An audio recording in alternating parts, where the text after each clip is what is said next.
Assalamualaikum warahmatullahi wabarakatuh. Waalaikumsalam warahmatullahi wabarakatuh. Om Swastiastu, Namo Buddhaya, salam kebajikan untuk kita semua. Halo Semeton Pajak. Jadi, selamat datang ya kembali dalam program Promatim Kepo, live Instagram yang berisikan edukasi perpajakan oleh KPP Pratama Mataram Timur. Bersama? Ya, bersama. Undram. Iya, betul. Bersama Tak Center Undram. Nah, dari program live ini kita cukup spesial karena seperti katanya Pak Hardono tadi, kita tuh collab dengan Tak Center Undram, yang dimana selama edukasi ini bersama saya, Bayi Arcinta Ayu Cahaya Rizky Adesyanti, dan di samping saya Hardono, dan di samping saya juga Gracia. Oke, sebelum kita mulai untuk mencairkan suasana nih, coba kita kasih pantun dulu ya. Mungkin bisa dimulai dari saya sendiri, mungkin bisa dulu ya Pak ya. Oh, iya. Boleh kan? Harus. Oke, harusnya begitu. Moderatornya duluan. Iya. Jadi pagi atau mungkin kalau nggak moderatornya, mungkin bisa dari Pak Hardononya dulu. Oh iya, boleh. Kayaknya udah semangat banget nih kalau kita lihat ya Kak ya. Udah disiapin. Oke, betul. Ke perpustakaan membaca buku, Cakep. Asik. pulangnya mampir membeli buku. Cakep. Terima kasih sudah meluangkan waktu. Mari kita kenali PP 20 tahun 2026 terlebih dahulu. Yeay. Oke, mungkin selanjutnya di samping saya juga Kak Gracia, mungkin ada pantun yang sudah disiapkan nih ya. Oke, udah sih, udah Oh, siap disiapin. banget.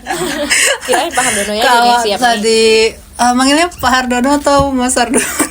Mas aja nih. Oh, Mas aja. Oh ya, biar Oke. kedengaran lebih mudah ya. Iya. Oke, kalau aku ada nih yang udah aku siapin. Pergi ke pasar membeli ketan. Cakep. Tak lupa membeli buah pepaya. Kalau Semeton punya pertanyaan, tulis di kolom komentar ya. Ya, betul. Jadi teman-teman yang sedang menonton mungkin bisa langsung saja nanti menyaksikan, dan juga kalau misalkan ada yang mau ditanyakan bisa langsung komen aja di komentarnya. Oke, keren banget nih teman-teman. Gimana kalau misalkan kalau kita udah mendengar pantunnya, pasti ada rasa penasaran yang tentang PP 20 tahun 2026 yang akan kita bahas kali ini. Baik, tanpa berlama-lama lagi, mari kita bahas ya teman-teman. Oke. Kita mulai mungkin dari Mas Hardononya. Siap. Oke, ini kalau misalkan kita bisa dijelaskan mungkin sedikit sebenarnya secara garis besar PP 20 tahun 2026 itu mengatur tentang apa sih sebenarnya? PP 20 itu artinya kan peraturan pemerintah nomor 20 tahun 2026. Jadi sebenarnya itu adalah mengupdate peraturan pemerintah yang sebelumnya, yaitu PP 55 tahun 2022 tentang pengaturan pajak penghasilan. Nah, ini terkait dengan kepastian hukum terkait dengan PPh final UMKM, dan pada prinsipnya tetap menyederhanakan pajak terkait dengan UMKM, dan sekaligus ada tambahan terkait dengan mencegah penyalahgunaan fasilitas tersebut untuk UMKM tersebut. Jadi supaya lebih tepat sasaran. Oke, mungkin kalau bisa ditambahkan oleh Kak Gracia, apa saja poin-poin penting yang menjadi poin perubahan dalam aturan tersebut? Baik, secara garis besar sebenarnya PP 20 tahun 2026 ini mirip dengan PP 55 tahun 2022. Jadi poin-poin penting yang diatur adalah terkait subjek pajak seperti apa yang berhak menggunakan fasilitas, dan objek pajak seperti apa yang berhak dikenakan oleh fasilitas ini, dan juga jangka waktunya. Begitu. Jadi kurang lebih 3 hal itu perubahan yang paling signifikan dari PP 55 ke PP 20 begitu. Oke, mengenai tarif yang sering menjadi kekhawatiran Semeton Pajak nih, apakah ada perubahan tarif di dalam PP 20 tahun 2026, Pak? Nah, ini mungkin khawatir ya teman-teman ya. Ini jangan-jangan sudah nggak bisa menggunakan fasilitas 0,5% lagi. Maka kami mengatakan bahwa tidak ada perbedaan tarif antara PP 55 dan PP 20 atau PP yang terbaru. Sehingga wajib pajak UMKM tetap bisa menggunakan tarif 0,5%. Nah, PP 20 ini cenderung untuk mengubah siapa aja yang berhak untuk menerima fasilitas ini. Kalau tarifnya sih tetap ya. Jadi tidak ada kenaikan tarif, pada dasarnya seperti itu. Oh, Oke, selain itu juga Kak, apa saja penegasan penting yang diatur dalam PP 20 tahun 2026?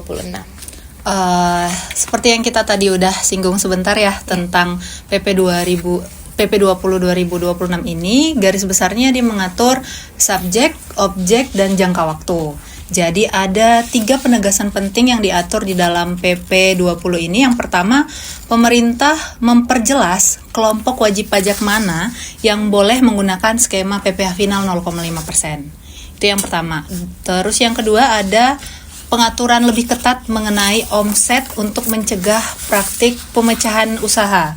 Sehingga kalau dulu ada loophole-nya, wajib pajak memecah usahanya supaya tetap bisa menggunakan tarif 0,5% yang cukup rendah itu, kalau sekarang diperketat lagi gitu. Nanti kita bahas lebih lanjut. Lalu yang ketiga itu ada ketentuan bahwa biaya untuk suap, gratifikasi, dan juga pemberian bentuk lain itu sudah tidak boleh lagi dibebankan sebagai biaya secara fiskal. Gitu. Kurang lebih yang ditegaskan dalam PP 20 itu 3 hal tersebut gitu. Oke, dengan adanya aturan ini, biasanya siapa saja wajib pajak yang diizinkan menggunakan tarif PPh final 0,5% ini Pak, atau 0,5%? Nah, setelah kita bicara mengenai tarif ya, kita bicara mengenai siapa aja. Ini penting ya bagi wajib pajak semuanya ya. Jadi menurut PP 20 tahun 2026 ini, tarif PPh final UMKM masih tetap 0,5%. Akan tetapi subjek pajaknya agak sedikit berubah.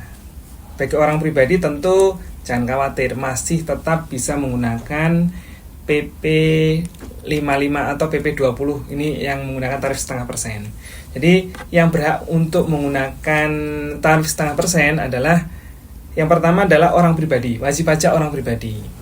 Yang kedua adalah wajib pajak badan berbentuk PT perorangan.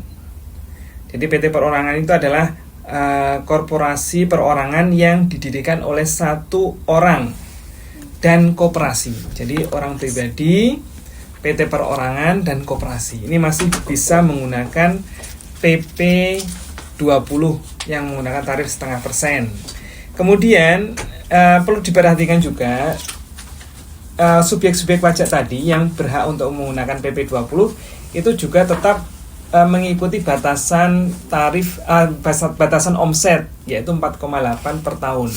Jadi selama memenuhi ketentuan omset masih di bawah 4,8 setahun, maka masih boleh menggunakan ketentuan PP 20 tahun 2026 ini, tarif 0,5%. Oke, itu dia teman-teman tadi siapa saja wajib pajak yang diizinkan menggunakan tarif PPh final 0,5%-nya. Oke, selanjutnya penentuan peredaran bruto untuk kriteria subjek sebesar 4,8 miliar itu bagaimana sih Mas? Apakah dinilai dari penghasilan yang dikenakan PPh final saja? Mas Hardono atau saya nih? Mungkin bisa kita ganti-ganti ke Oh iya, saya.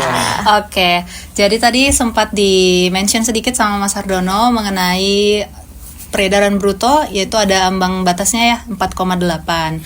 Kalau dulu di PP 55 2022, peredaran bruto yang dilihat adalah peredaran bruto dari kegiatan usaha saja. Sementara untuk PP 20 ini dia lebih ketat. Jadi peredaran bruto dari semuanya, baik dari usaha maupun jika ada pekerjaan bebas. Contohnya, saya seorang pedagang, jadi punya kegiatan usaha perdagangan dengan omset peredaran bruto setahunnya 3 miliar. Lalu saya juga memberikan jasa konsultasi dengan omset itu 2 miliar dalam 1 tahun. Kalau menggunakan skema PP 55 tahun 2022, peraturan lama ya, itu saya masih berhak menggunakan PPh 0,5% karena yang dilihat adalah penghasilan bruto dari kegiatan usaha saja, masih 3 miliar tadi, masih di bawah ya. Tapi kalau sudah menggunakan PP 20 ini, saya sudah tidak berhak karena secara gabungan peredaran bruto saya 5 miliar, yaitu di atas 4,8 begitu. Sehingga berdasarkan PP 55 saya akan mengenakan 0,5% terhadap penghasilan saya dari kegiatan usaha, tapi dengan PP 20 maka sudah harus menggunakan tarif progresif pasal 17 begitu.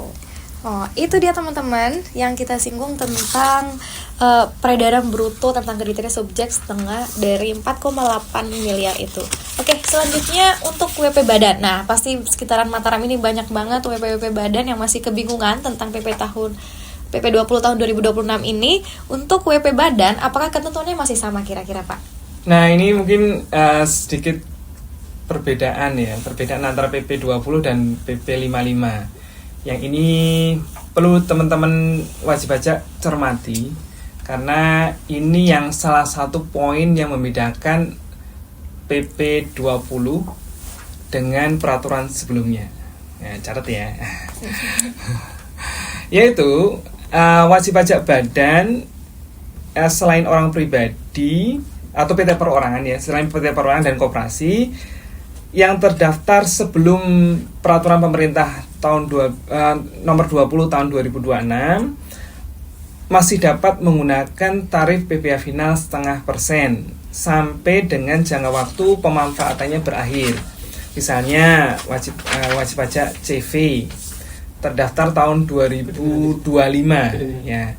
Dia masih bisa menggunakan 4 tahun, selama 4 tahun, yaitu 2025, 2026, 2007, dan 2028, 4 tahun.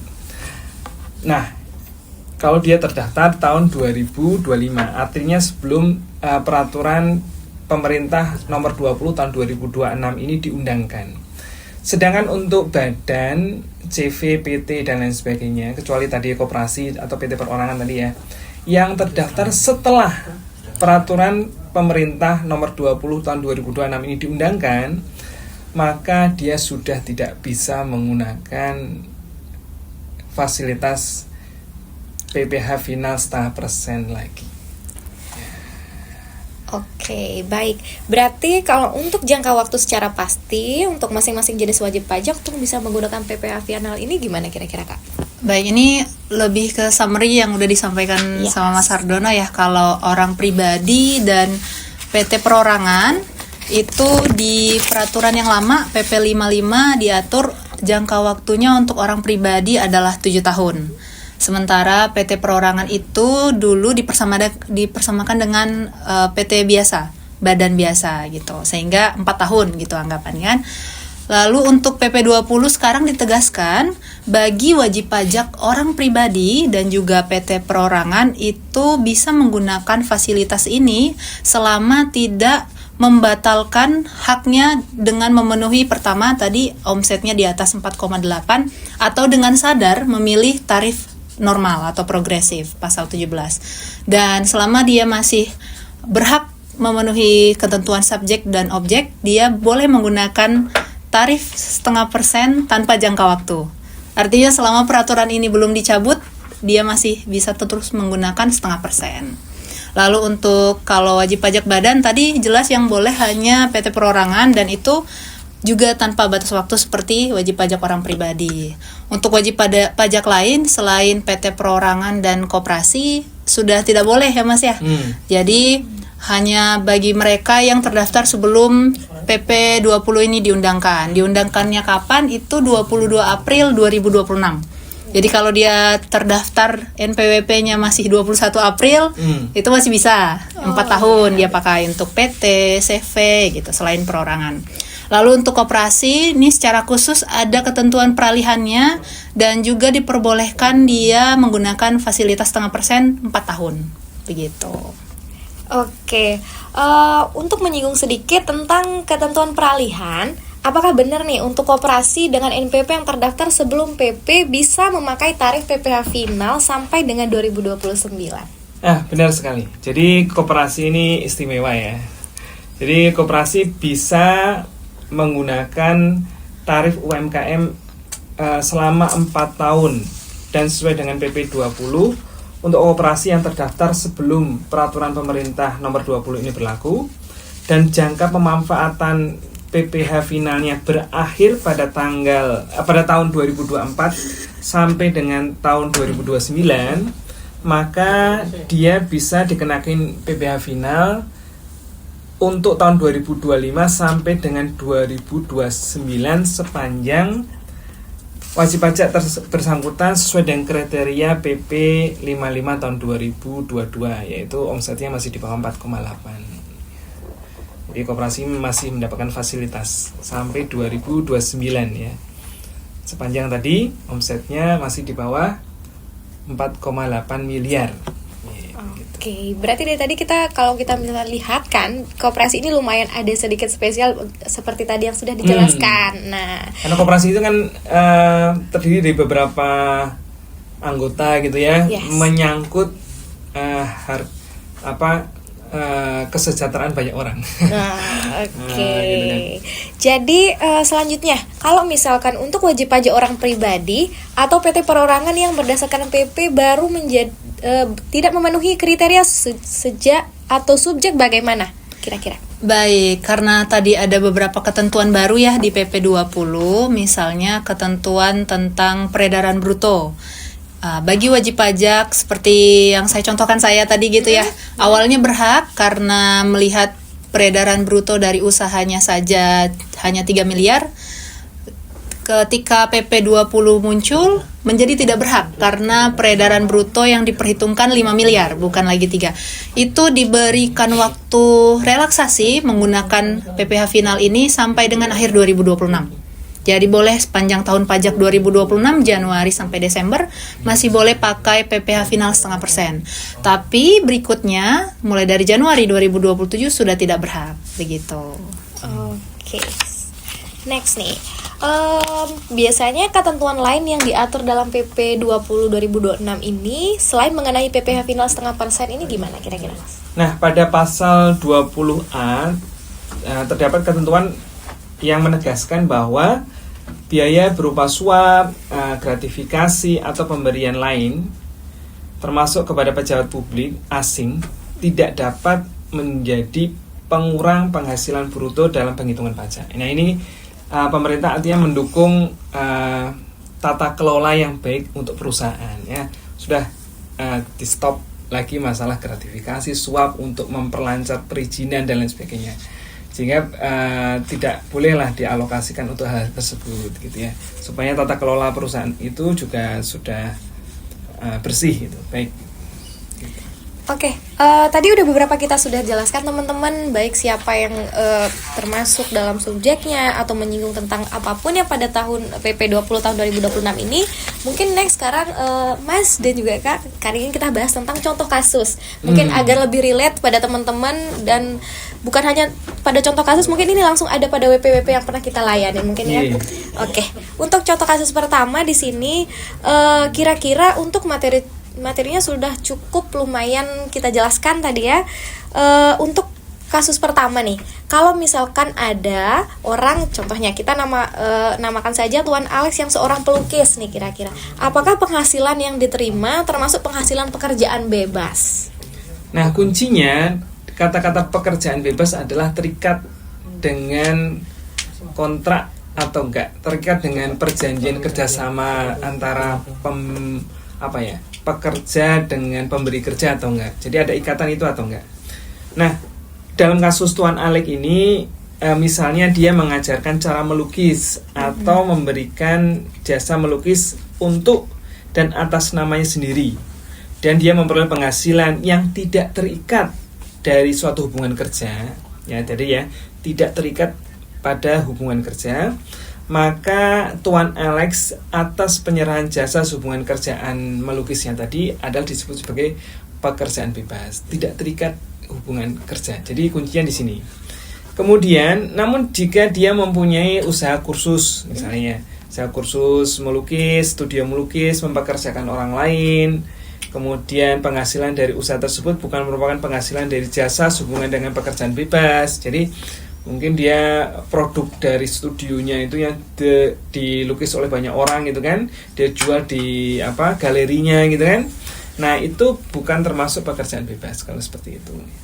Nah, ini diatur juga dalam pasal 56 ayat 4 Peraturan Pemerintah nomor 20 tahun 2026. Jadi kuncinya adalah tidak terikat hubungan kerja. Nah, itu namanya pekerjaan bebas. Kalau dan kasusnya sama ya, sama-sama menghasilkan lukisan, satunya pekerjaan bebas, satunya lagi tadi bukan pekerjaan bebas ya. Kuncinya tadi terikat hubungan kerja. Oke, next mungkin kita pindah ke Kak Gracia tentang contoh kasus selanjutnya. Contohnya nih ada namanya Tuan Christopher, seorang konsultan pajak yang dimana mendirikan perseroan perorangan Abadi Jaya. Perseroan perorangan tersebut menjalankan usaha memberikan jasa konsultan pajak nih. Apakah berhak menggunakan PPh final UMKM? Baik, untuk kondisi ini kita lihat dulu. Apabila wajib pajak mendirikan PT perorangan dengan probis atau proses bisnis yang sama dengan pekerjaan bebas yang dia berikan, seperti contohnya Tuan Christopher kan memang memberikan jasa konsultan ya, lalu dengan mendirikan PT perorangan dengan probis yang sama gitu, yaitu jasa konsultan juga, maka ini termasuk kepada tetap pekerjaan bebas, tidak bisa dikategorikan sebagai kegiatan usaha, sehingga Tuan Christopher-nya tidak berhak menggunakan fasilitas PP20 begitu. Oke, begitu ya teman-teman. Oke, next kita pindah lagi ke Mas Hartono nih. Kita mau nanya lagi contoh kasus. Kayaknya ini banyak banget yang bakalan kita bahas ya. Yeah. Oke. Selanjutnya di sini ada namanya Tuan D, di mana dia sedang menjalankan usaha perdagangan alat komunikasi. Jadi Tuan D ini mendirikan perseroan perorangan A dan perseroan perorangan B. Jadi dia memiliki dua perseroan perorangan, di mana keseluruhan peredaran bruto atas penghasilan yang diterima atau diperoleh Tuan D ini, di mana perseroan perorangan A dan B dalam 1 tahun pajaknya mencakup 6 miliar rupiah. Nah, apakah berhak nih Mas kira-kira untuk menggunakan PPh final UMKM? Nah ini kan sebenarnya yang sering ditanyakan oleh wajib pajak kita ya. Jadi kalau mau mendekati omset di atas 4,8 mungkin tak bikin PT baru aja lah, supaya nanti omsetnya bisa dibagi 2 gitu ya. Untuk kelurahan ini, kelurahan ini saya jual menggunakan PT ini, kecamatan ini saya menggunakan PT yang lain, sehingga omsetnya tetap di bawah 4,8 ya. Nah, dengan peraturan pemerintah nomor 20 tahun 2026 ini diharapkan wajib pajak tidak melakukan hal seperti itu ya. Jadi wajib pajak di peraturan PP 20 tahun 2026 ini sudah harusnya menggabungkan seluruh omset baik dia sebagai perorangan maupun PT perorangan ini. Jadi kalau kasus tadi Tuan D ternyata mempunyai omset dia sendiri dan PT perorangannya ternyata lebih dari 6M, lebih dari 4,8 yaitu 6M tadi, 6 miliar tadi, maka dia tidak boleh menggunakan fasilitas PP 20 tahun 2026 ini. Tidak boleh menggunakan tarif 0,5% lagi.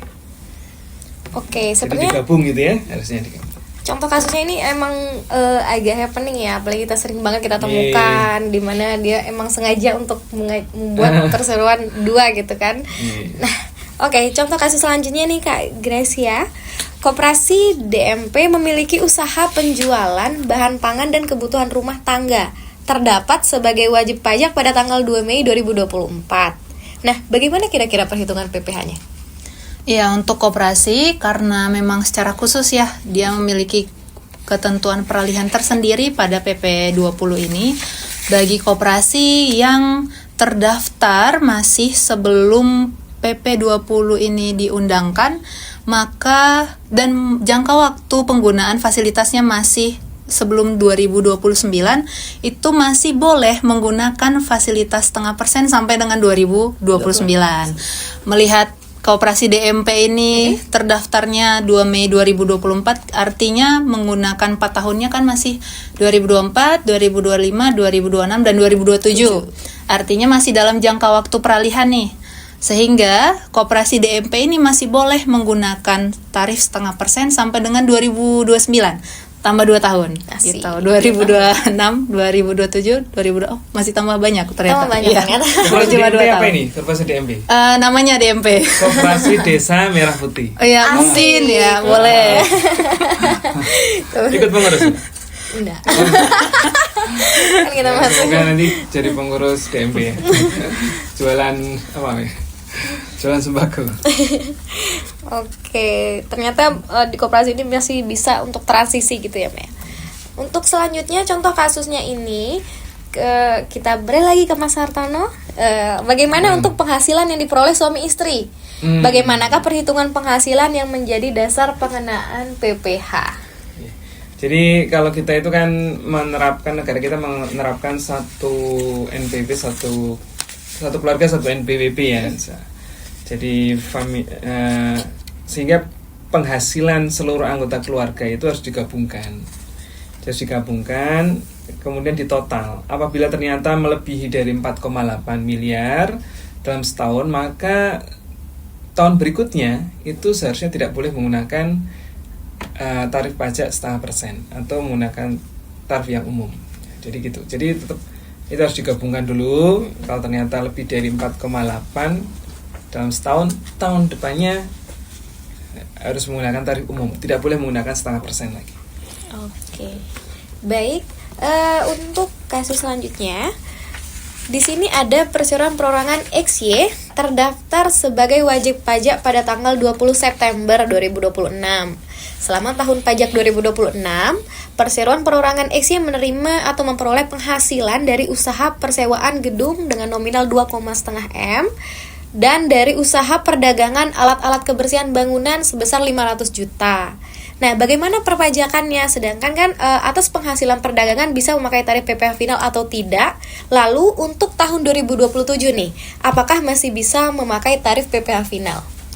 Baik, tadi sepertinya ada contoh kasus yang sudah menjawab. Bedanya Tuan Alex ya, Kak? Atau siapa ya tadi ya? Kayaknya Christopher kayaknya. Oh, iya. Nah, untuk PT Perorangan XY ini karena di PP 20 mengatur PT Perorangan berhak ya menggunakan tarif, lalu kita secara subjek berhak, kita lihat objeknya. Apakah peredaran brutonya masih di bawah 4,8 atau tidak? PP 20 sudah jelas menegaskan peredaran bruto yang dilihat adalah peredaran bruto gabungan. Artinya 2026 ada penghasilan dari persewaan gedung 2,5 miliar dan dari kegiatan usaha perdagangan alat kebersihan bangunan 500 juta. Kalau digabung menjadi 3 miliar. Jadi baik 2026 dan 2027 untuk menghitung pajak atas kegiatan usaha perdagangan alat kebersihan bangunan tadi masih bisa menggunakan PP 20 dengan tarif 0,5%. Begitu. Oke, begitu teman-teman. Selanjutnya, kalau misalkan kita lihat jika ada ini WPOP memiliki sukat PP 5 tahun 2022 yang berakhir di 31 Desember 2024. Omset masih memenuhi syarat pastinya nih, Pak. Tetapi sudah terlanjur lapor SPT pada tahun 2025 kemarin, pakai NPPN atau norma karena saat itu belum ada kepastian hukum. Apakah SPT 2025 dapat dibetulkan kembali menggunakan PPh final UMKM 0,5%, Pak? Kira-kira. Ya, dapat dibetulkan, Mbak. Jadi wajib pajak pribadi tersebut masih dapat melakukan pembetulan PPh orang pribadi tahun pajak 2025 dari mekanisme NPPN atau norma menjadi mekanisme PPh final UMKM 0,5%, sepanjang masih memenuhi syarat sesuai dengan peraturan pemerintah nomor 55 tahun 2022 dan belum pernah menyampaikan surat pemberitahuan memilih menggunakan PPh berdasarkan ketentuan umum PPh. Nah, pada saat wajib pajak orang pribadi lapor tahun 2025 di awal tahun, misalnya tanggal 4 Maret tahun 2026, kondisi tersebut wajar karena peraturan pemerintah nomor 20 tahun 2026 kan belum terbit. Nah, saat itu berdasarkan aturan yang lama, maka tarif yang 0,5% memang seharusnya sudah habis ya.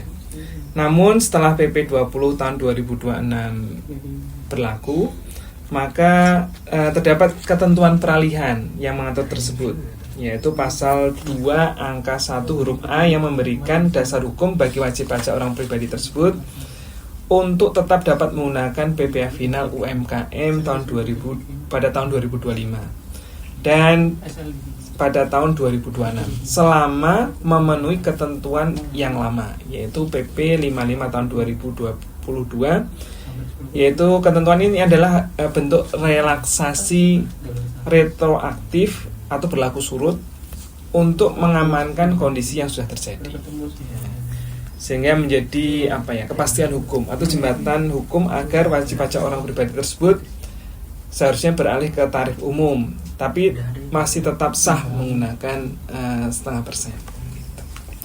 Oke, baik, untuk masalah contoh kasus dan lain sebagainya mungkin kita sudah selesai bahas. Mungkin kita minta juga pertanyaan dari teman-teman live, mungkin bisa dibacakan. Apakah ada pertanyaan di live? Ada? Udah. Mas Firman. Ya, nggak apa-apa sini. Nanti. Ini Mas Firman. Nah, ini Mas Firman ya. Tampak kamera. Scroll ke atas tadi. Yang mana? Bisa di atas. Dia scroll lebih banyak di pertanyaan Nah, ke atas yang tadi. Banyak kan? Banyak. Udah, sini ada 4. Oke, ini ternyata teman-teman kita banyak yang bertanya nih kira-kira Mas sama Kak. Oke, kali ini mungkin kita bacakan yang pertama. Untuk pertanyaan yang pertama di sini ada dari Kak Aris. Jika banyak pelaku usaha mengakal-akali aturan firm splitting dengan meminjam KTP orang lain untuk bikin badan usaha baru.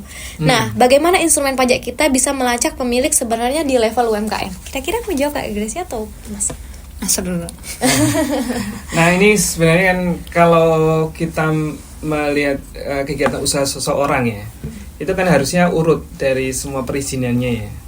Ada NIB, ada nomor induk berusaha, kemudian perizinan tempat usaha dan lain sebagainya ya. Kemudian usaha itu menggunakan NPWP atau KTP yang mana gitu kan. Nah, itu seharusnya itu satu kesatuan identitas, subjeknya sama gitu ya. Nah, kalau terjadi perbedaan antara siapa yang menerbitkan subjek yang terdapat dari izin itu, kemudian tempat usahanya itu atas nama siapa, itu tentu ada indikasi bahwa itu akan wajib pajak tersebut melakukan split usaha dengan menggunakan nomini orang lain untuk melakukan kegiatan usaha tersebut. Nah, tentu kita harus membebankan kewajiban perpajakan itu kepada wajib pajak yang sebenarnya. Ya, nggak adil dong kalau misalnya orang yang tidak tahu apa-apa kemudian dia ditagih pajak, ya kan? Maka pajak nanti akan menagih kepada pemilik sebenarnya, pemilik usaha sebenarnya.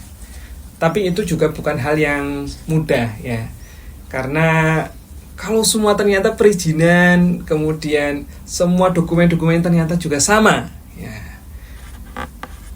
tidak ada perbedaan gitu ya. Tentu ini bagi orang yang dipinjam identitasnya itu tentu juga harus hati-hati, karena ada efeknya ini ketika identitas itu digunakan untuk kegiatan usaha, maka dia harus menanggung efek dari pajaknya itu.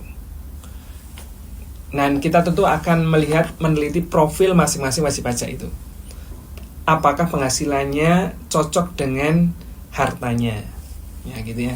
Kalau ternyata profilnya nggak cocok, ya ada kemungkinan kita akan mengejar ke pemilik yang sebenarnya. Gitu.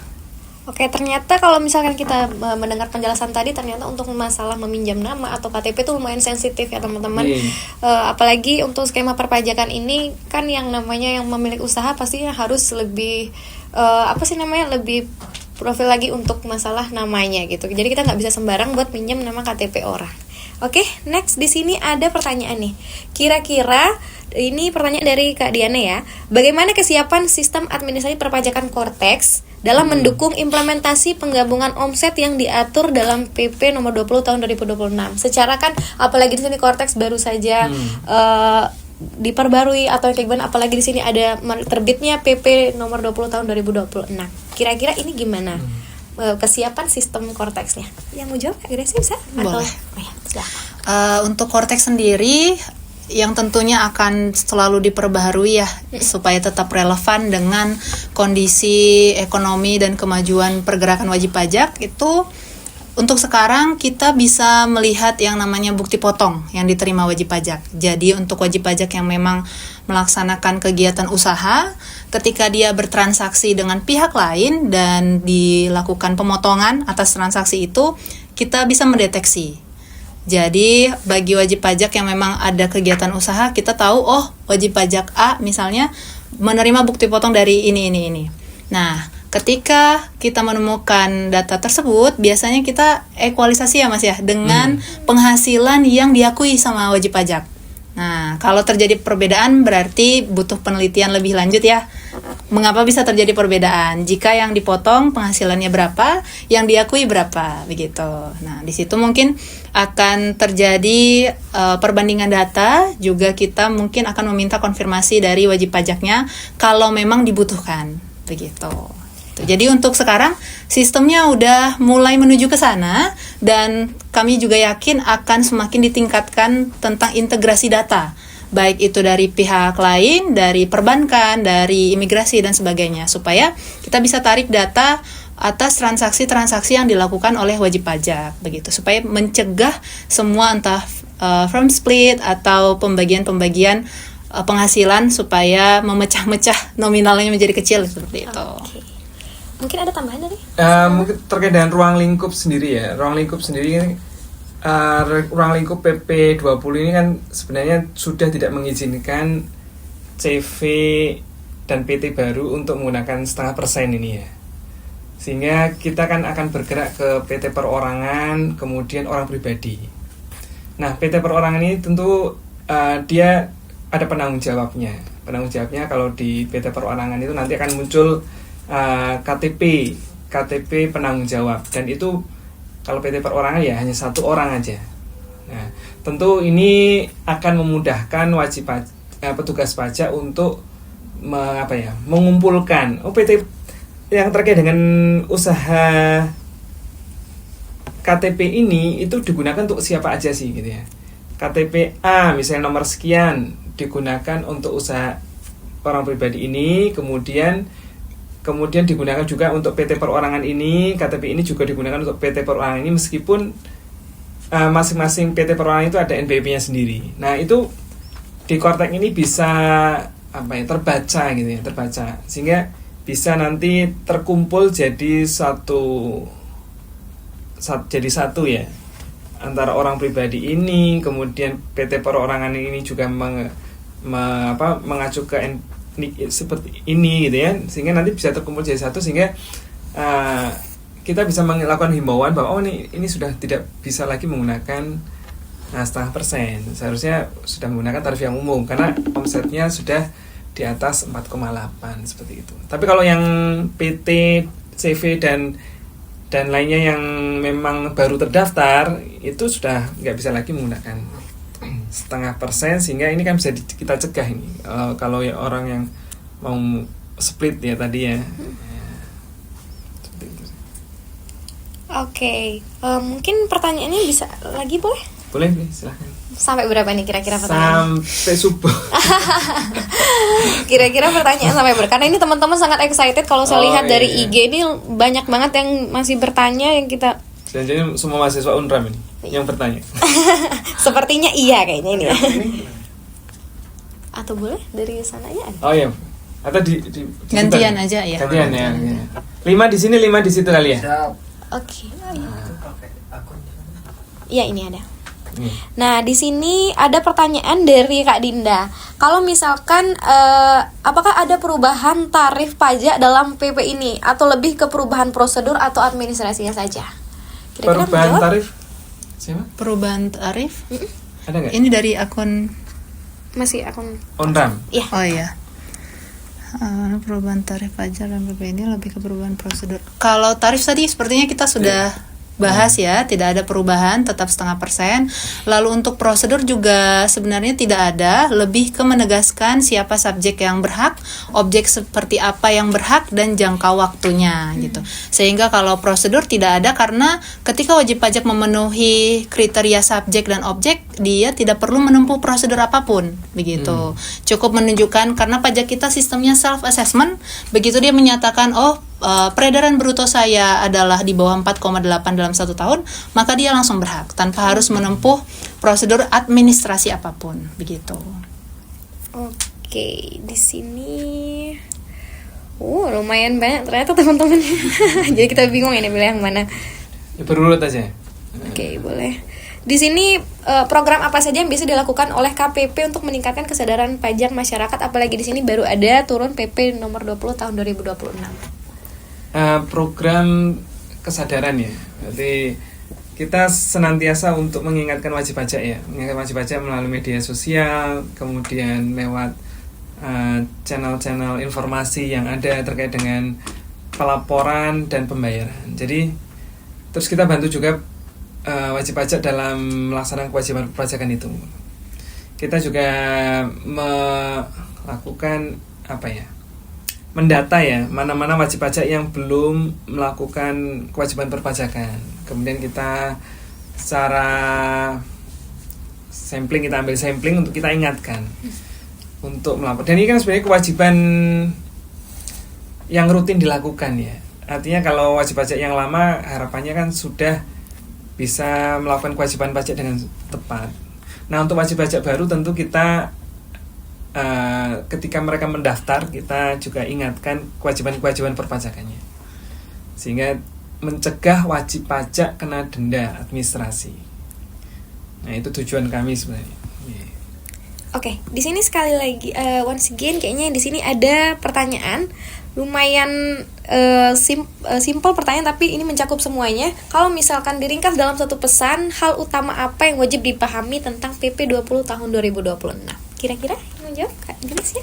Kalau diringkas dalam satu pesan ya, mungkin ini terkait dengan penegasan tadi. Jadi secara garis besarnya, teman-teman semeton terutama yang melakukan kegiatan usaha boleh diperhatikan lagi kriteria subjek yang berhak. Tadi itu ada wajib pajak orang pribadi, PT perorangan dan koperasi, jangka waktu penggunaan haknya, dan juga tarifnya yang masih tetap begitu. Jadi 3 hal itu aja yang perlu di-highlight oleh masing-masing wajib pajak untuk PP 20 begitu.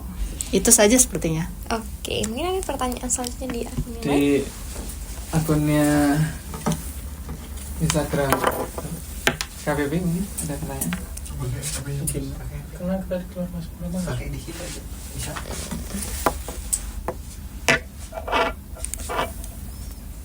Apa nih Pak? Mau dibacain? Pajak Mataram Timur. Pajak Matim ya? Nanti bisa kalau ada choice. Iya, Mau kalau dibacain baru. aja nggak, Kak? Oh, boleh. Boleh. Kayak di atas yang pertama, bagaimana efektivitas PP 20 tahun 2026 dalam mendukung program UMKM naik kelas dibandingkan dengan kebijakan perpajakan yang sebelumnya? Siapa yang jawab? Masa dulu. Naik kelas itu sebenarnya kan ukurannya adalah wajib pajak sudah menggunakan tarif PPh umum ya, menurut saya ya. Karena pajak itu dikenakan atas penghasilan itu. Nah, harapannya wajib pajak yang CV, PT yang baru tentu harapannya sudah menggunakan pembukuan yang bagus. Nah, sehingga sudah cukup nih latihannya gitu kan. Sudah cukup nih latihannya. Sekarang Bapak dan Ibu PT CV yang baru tolong jangan menggunakan lagi PP 20 karena sekarang Bapak dan Ibu harus belajar pembukuan. Dan saya kira dengan PP 20 ini diterapkan bagi PT, CV dan lain sebagainya yang memang tidak berhak lagi menggunakan PP 20 atau tarif pajak yang 0,5%, itu diharapkan menggunakan pembukuan yang baik ya. Jadi pajaknya nanti dari laba. Pajaknya dari laba sehingga harapannya pembukuannya baik menghasilkan laba yang sebenarnya. Nah, ketika menggunakan laba yang sebenarnya, pajaknya juga dari penghasilan itu dari laba, maka wajib pajak juga dipacu untuk distimulus untuk bisa pembukuan. Sehingga harapannya kalau bisa pembukuan, wajib pajak itu naik kelas. Tidak lagi SPT-nya atau laporan keuangannya dibuat di hari H. Kayaknya sering terjadi kan? Sering terjadi tuh. Pak, saya nggak tahu apa-apa. Laporan keuangan saya gimana? Loh, kok tanya kami? Oh, seperti itu. Mungkin ada pertanyaan yang lain? Boleh. Menurut Bapak Ibu, apakah terdapat risiko meningkatnya biaya kepatuhan bagi wajib pajak akibat penerapan aturan ini? Biaya kepatuhan. Biaya kepatuhan ya, bisa jadi. Jadi wajib pajak kalau tidak mengetahui peraturan terkait dengan hal ini ya, maka risiko-risikonya kan berarti kan terlambat membayar atau tidak membayar sesuai dengan ketentuan. Misalnya wajib pajak seharusnya membayar PP pasal 25 gitu kan, karena sudah menggunakan tarif umum, terutama untuk PT dan CV yang sudah tidak berhak lagi menggunakan PPh final, terus tidak mengetahui kewajiban perpajakannya, masih menggunakan PPh final, seharusnya menggunakan PP pasal 25. Nah ini tentu wajib pajak bisa kena sanksi gitu ya.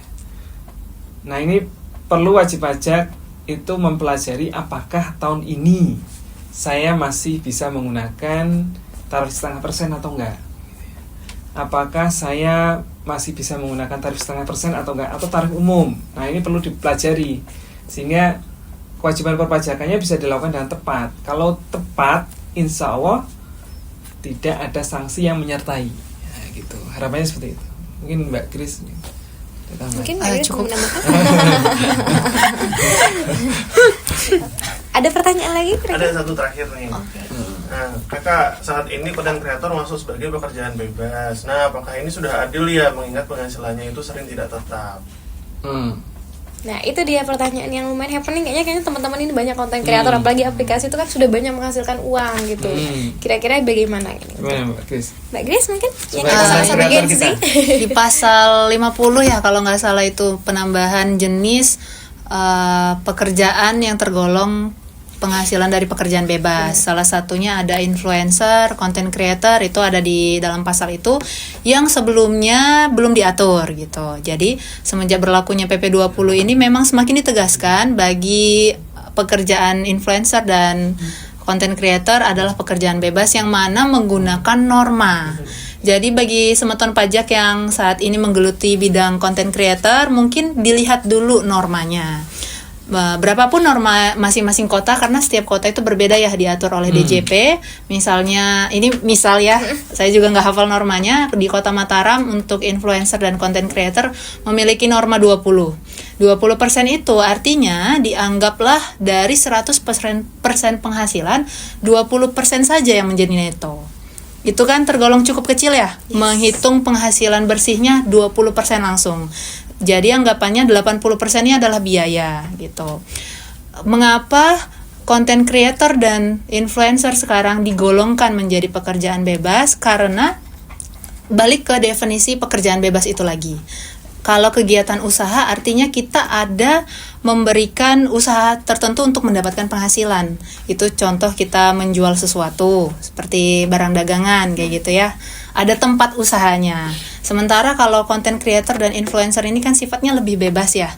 Pekerjaannya tidak melulu terikat di satu tempat dan juga kegiatannya juga lebih bervariasi. Sehingga mengingat risiko dari variatif pekerjaan dan asal penghasilannya digolongkanlah kepada pekerjaan bebas. Dan menurut kami untuk influencer dan content creator itu sudah cukup adil diberikan norma. Kalau dibuat pembukuan justru mungkin lebih ribet lagi karena harus menghitung penghasilan itu sendiri, sedangkan norma itu cukup lihat normanya berapa. Kalau 10% berarti langsung 10% dari peredaran kotornya atau bruto, 10% saja peredaran neto langsung. Itu masih belum dikurangi PTKP ya Mas ya? Masih dikurangi lagi PTKP baru dapat pajak terutangnya begitu. Jadi semeton pajak yang content creator dan influencer nggak perlu khawatir karena NPPN itu sudah diperhitungkan matang-matang untuk keadilan bagi masing-masing golongan pekerjaan bebas begitu. Dan ini kan sebenarnya juga tergantung sama penghasilan yang diperoleh ya teman-teman ya. Kalau misalnya penghasilannya kecil ya nanti pajaknya juga kecil kok gitu ya. Tapi kalau penghasilannya besar tentu pajaknya juga besar. Nah teman-teman kepengen seperti apa gitu kan? Apakah kepengen pajaknya besar atau pajaknya kecil ya gitu kan? Nah Mbak Cynthia kepengen pajaknya besar atau kecil? kecil kayaknya ya, tapi siapa Kecil berarti penghasilannya kecil. Kalau saya kemarin pajaknya besar.